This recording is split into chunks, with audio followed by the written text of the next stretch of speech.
അവസാനം വരെ VS ജോയിയുടെ പേര് പ്രതീക്ഷിച്ചിരുന്ന PV അൻവറിന് വലിയ തിരിച്ചടിയാണ് ആര്യാടൻ ഷൗക്കത്തിന്റെ സ്ഥാനാർത്ഥിത്വം. ഷൗക്കത്ത് മത്സരിച്ചാൽ പരാജയപ്പെടുമെന്ന് കോൺഗ്രസ് നേതൃത്വത്തെ വിശ്വസിപ്പിക്കാൻ അൻവർ ശ്രമിച്ചിരുന്നു. ജോയിയെ മത്സരിപ്പിക്കാമെന്ന ഉറപ്പ് ചില കേന്ദ്രങ്ങളിൽ നിന്ന് ലഭിച്ചെങ്കിലും അതും ലംഘിക്കപ്പെട്ടു. ഇതോടെയാണ് സ്ഥാനാർത്ഥിക്കെതിരെ ആരോപണം ഉന്നയിച്ച് നിലമ്പൂർ മുൻ MLA രംഗത്തെത്തിയത്.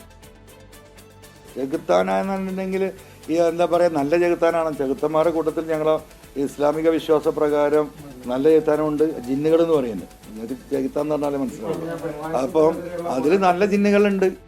ഏതു ചെകുത്താനെയും സ്ഥാനാർത്ഥിയായി അംഗീകരിക്കുമെന്ന മുൻ നിലപാട് അൻവർ ഇന്ന് രാവിലെ ഇങ്ങനെ തിരുത്തി. നിലപാട് മാറ്റം തന്നെ സൂചനയായിരുന്നു. വൈകിട്ടോടെ VS ജോയിയെ KPC പ്രസിഡന്റ് നേരിട്ട് വിളിച്ചറിയിച്ചു. സ്ഥാനാർത്ഥി ആര്യാടൻ ഷൗക്കത്ത് തന്നെ.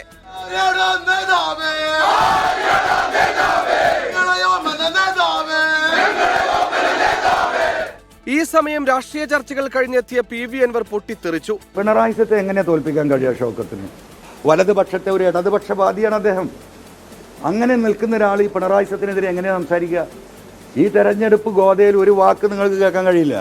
ആര്യാടൻ ഷൗക്കത്ത് CPIM സ്വതന്ത്ര സ്ഥാനാർത്ഥിയാകാൻ സംസ്ഥാന സെക്രട്ടറിയുമായി ചർച്ച നടത്തിയെന്ന് അൻവറിന്റെ ഗുരുതര ആരോപണം. ആര്യാടൻ ഷൗക്കത്തിനെ സംബന്ധിച്ച് നിലമ്പൂരിലെ ജനങ്ങളിലുള്ള പ്രതികരണം എനിക്കറിയാം. CPMന്റെ സ്വതന്ത്ര സ്ഥാനാർത്ഥിയാവാനുള്ളൊരു ശ്രമം കഴിഞ്ഞ 2 മാസം മുമ്പ് നടന്നതാണ്. കോൺഗ്രസ്സുകാർക്കൊക്കെ അറിയുന്ന കാര്യമാണ്. സ്ഥാനാർത്ഥി പ്രഖ്യാപനം നടത്തിയ ശേഷം കൂടെ നിൽക്കണമെന്ന് കോൺഗ്രസ് നേതാക്കൾ അൻവറിനോട് ആവശ്യപ്പെടുകയായിരുന്നു. ഇതാണ് അൻവറിനെ ചൊടിപ്പിച്ചത്. UDFിലെ അസോസിയേറ്റ് മെമ്പറാക്കാമെന്നും ഇന്നും അൻവറിനെ നേതാക്കൾ വിളിച്ചു പറഞ്ഞു എന്നാണ് വിവരം.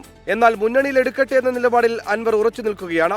മുസ്ലിം ലീഗ് നേതാക്കൾ അൻവറിനോട് 2 ദിവസം സമയം ആവശ്യപ്പെട്ടിട്ടുണ്ട്. അതിനകം തീരുമാനമായില്ലെങ്കിൽ കടുത്ത തീരുമാനത്തിലേക്ക് കടക്കുമെന്നാണ് PV അൻവറിനോട് അടുപ്പമുള്ളവർ നൽകുന്ന സൂചന. രാജീവ് സുദേവിനൊപ്പം ശ്രീകുമാരൻ, 24 നിലമ്പൂർ.